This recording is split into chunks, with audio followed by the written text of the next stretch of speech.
Tadas Rimgaila yra puikus pavyzdys, kad pradėti profesionaliai šokti niekada nevėlu. Sunku patikėti, tačiau buvęs žuvėdros šokėjas į sportinius šokius atėjo tik 19. Viena mano pagrindinių tokių svajonių tai buvo būtent žuvėdra, nes kažkada, kai pamačiau dar mokyklos laikais, tai buvo kažkas tokio ir paskui galiausiai sprendžiau, kad reikia pabandyti, surizikuoti. Ir prašau, 6 metai žuvėdrui ir čempionu tapau. Niekada nesimokė sportinių šokių, o tik tautinius ir modernius, vaikinas iš Mažeikių kone per stebuklą įstojo į Klaipėdos universitetą.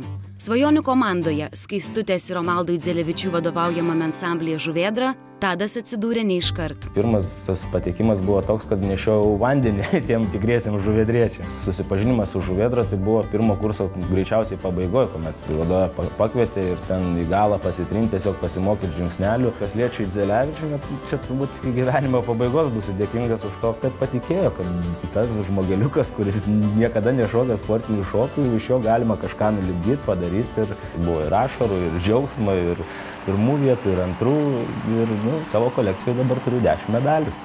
Man atrodo, šito gyvenimo tarpsnio nepamirši niekad. Kai tu čempionate stovi ir tau kelia pirmas vietas ir tu žinai, kad tu esi numeris 1 pasaulyje, to ištrinti niekas negali.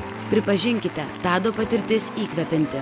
Ir kai jis sako, kad šokti gali išmokti bet kas, norisi juo patikėti.